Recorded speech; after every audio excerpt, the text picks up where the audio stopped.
Hi everyone, so in this video I'm going to show you how to make this super cute Playboy t-shirt. So yeah, stay tuned to see how to make this super cute Playboy t-shirt. Saw this really cute shirt on Pinterest. As soon as I saw it, I knew I wanted to recreate it. Yes, you can find Playboy stuff in modern day, but it's not even, I don't know, it's different than like a lot of the stuff that they used to have. And I'm not necessarily a big fan of like Playboy magazine. I don't give a fuck about Hugh Hefner, but I love The Girls Next Door. That is my show. Like, I've watched that show so many times, every episode over and over again. Like, that is my show. So when I wear Playboy type stuff, I don't care about Hugh Hefner. I don't care about that creepy old man. I'm wearing it for the girls, okay? For the girls. That's just me. You might like Playboy magazine. I mean, I would like Playboy magazine if Hugh Hefner wasn't so like creepy, but I have a stash of clothing that like needs to be DIY'd or upcycled in some way. And I used to work at Target, so I have some red shirts that need some help. So there's this one. I've had this shirt, swear to God, I think since I was in like middle school, and I still have it. But it's just this plain red shirt. And then I have this one, which one of my co-workers gave to me. She's probably not watching this video, but shout out to her for giving this to me for free. You know, lend me some free clothes.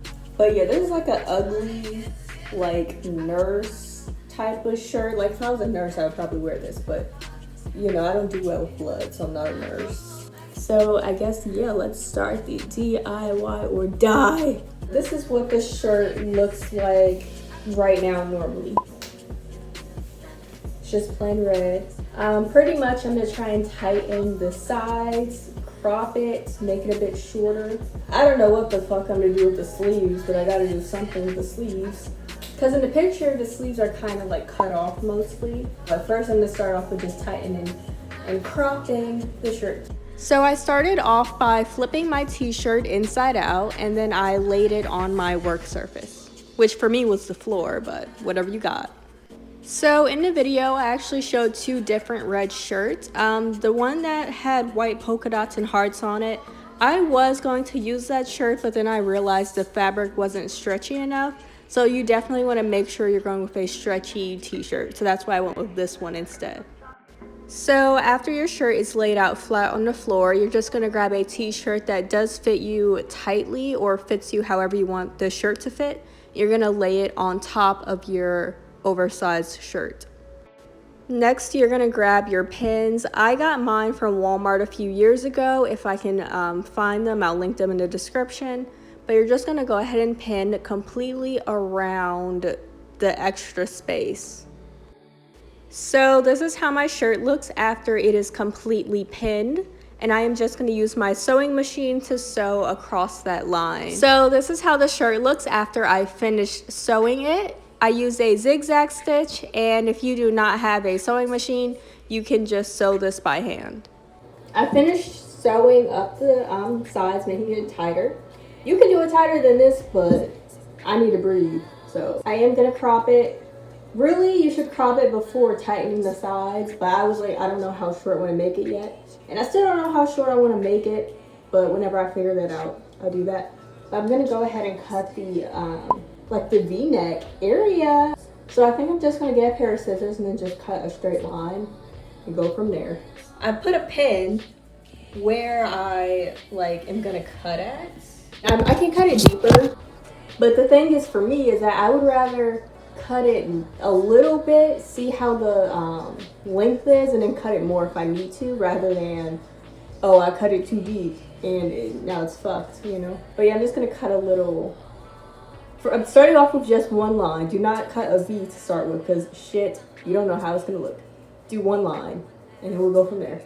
So this is me cutting the V-neck. I folded the t-shirt perfectly in half, and then I just got my scissors and started to cut down the middle. You will see that I, for whatever reason, decided to make the dumbest mistake, and I unfolded the t-shirt and then finished cutting it, which was so dumb because mine was slightly like uneven. So keep it folded, cut it, and then you'll be fine. Okay, so I think this is how deep I want the shirt to look. Now I look like a prostitute. My favorite aesthetic. My boobs aren't that big, so if I'm wearing like no bra, then you'll see chest. You'll see chest, nothing else. So I kind of like that I have that versatility. If you have bigger boobs, you might want to do less of a cut, up to you. Or if you have bigger boobs, you might want to do a bigger cut. It's however you want. I could fold this over and sew down to just like hem it. But I don't know if it's because I'm lazy or if it's because I'm tired, but I kind of like the way it looks raw. Like I like the way it looks just like, you know? But I think I'm gonna focus on fixing the sleeves. In the picture, the sleeves are kind of short, so I think to start off with, I'm just gonna cut them and then see how that looks. Maybe I'll just cut them and then hem it. I don't think I'm gonna make the sleeves tighter because shit. So I might just like do it like that, you know, like this versus this. So yeah, I'm probably gonna put a pin wherever I want the length at, and I'm gonna cut it. But I'm gonna make it a little bit longer than I think I want it, you know, because I'm not positive yet. And I'm just gonna cut one sleeve first, then I'll go back and do the other sleeve once I get the perfect length. So this is me cutting the first sleeve. I didn't film it, but I went ahead and cut the second sleeve as well. I decided not to hem my sleeves because I just didn't feel like it, but if you want to, absolutely you can, to give off a cleaner edge. How the shirt currently looks. I might hem the bottom. I honestly don't think I'm gonna crop it anymore. I actually kind of like it like this, and honestly, I'm so sick of crop tops, so I think I'm gonna keep it like this. I like the sleeves. I could cut them shorter, but honestly, I like this length. Like, it's super short, but it's like cute though. And they're pretty flowy. I like that it's not like, you know, like super tight. If you want yours tighter, you can like just sew around here and make it a little tighter. I'm not doing that. I like mine like this. This part, I could just like hem it. So that's like that. I might do that in the future, but honestly I'm just feeling lazy, so I'm not going to today. But you can do whatever the fuck you want with your shirt. So, and now we're gonna get to the Playboy part of the shirt, now that the construction of the shirt is pretty much finished. So I just hand sketched something on cardboard, and I'm just gonna use my cardboard as a pattern. So I didn't trace this, I just like drew it. An idea of the Playboy logo. I tried to draw it pretty big. This is just like scrap cardboard, but I'm gonna cut this out. So I put my stencil on the shirt exactly where I wanted the Playboy logo to go at, and then I just got some regular clear tape and tried to tape it in place. If you have painter's tape, that probably would be better, but clear tape is all I had, so that's what I used. I also made sure to tape down the eyeball of the Playboy logo. If you had double-sided tape, that would be ideal, but I just used what I had. I ended up using the Apple Barrel black paint. I used this because I already had it. I believe this is from Walmart. It only cost maybe like $3 for a bottle. If I can find a link, I'll put it in the description. If you're worried about the design not lasting, you could always buy fabric paint. They sell that pretty much everywhere. I wasn't worried about whether or not the acrylic paint would last because I used to paint on clothing with acrylic paint in the past, and I have some clothing pieces that have lasted for years with acrylic paint on them, so for me that wasn't really a concern. I have seen some people online recommend to add fabric softener to their acrylic paint so that it'll apply much smoother. I've never tried that, and I didn't have any fabric softener to use, so I didn't want to go out and buy fabric softener just for that. But if you already have fabric softener on hand, you can try that out and see how it works. In the video, I'm using a yellow sponge that I had to dab on the paint. I definitely recommend using some sort of sponge as opposed to a paintbrush. And you definitely want to make sure that you're dabbing it on instead of dragging it, because this is a stencil. You don't want to accidentally get paint underneath the stencil and ruin the design. When I was making my shirt, I accidentally made a huge mistake that I want to make sure you guys don't make. is I completely forgot to add a piece of cardboard in the middle of the shirt. So you want to make sure there's a piece of cardboard in between the front and the back layer of the t-shirt. If you do not do this, the paint will begin to stain to the back side of the t-shirt. So that's exactly what happened to me. There's like little black marks from the paint on the back side. To be honest, it's not that big of a deal, but it is like slightly annoying. So you want to make sure you add a piece of cardboard so that it doesn't bleed through. I would strongly recommend you also do this on newspapers. I didn't even think about protecting my work surface, and I did end up getting black paint on my floor.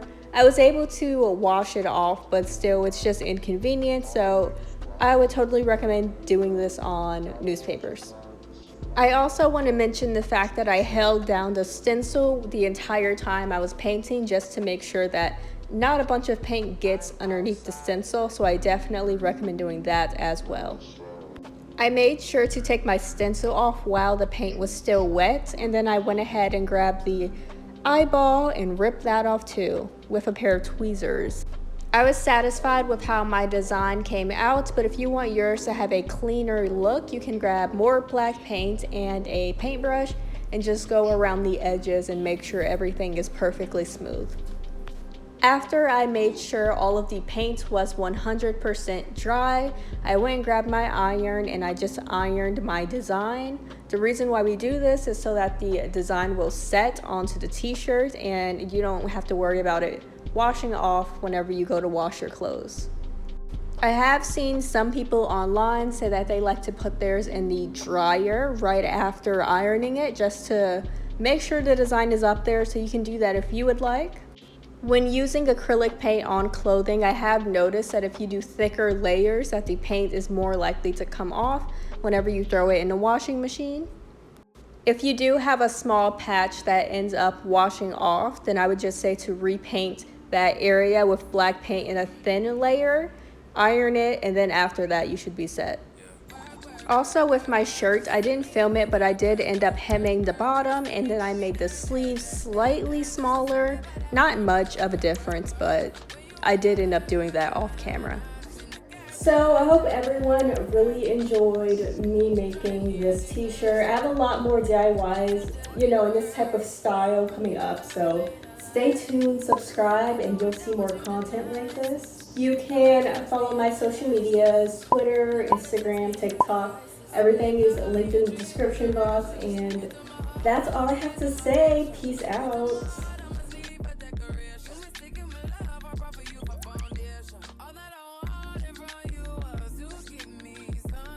I've been so obsessed with JT lately, like, oh my god. Holy shit. First, I'm gonna have to tighten this to make it fit, because this is not, is that sexy? No, it's not. So this is gonna have to, I'm gonna have to tighten it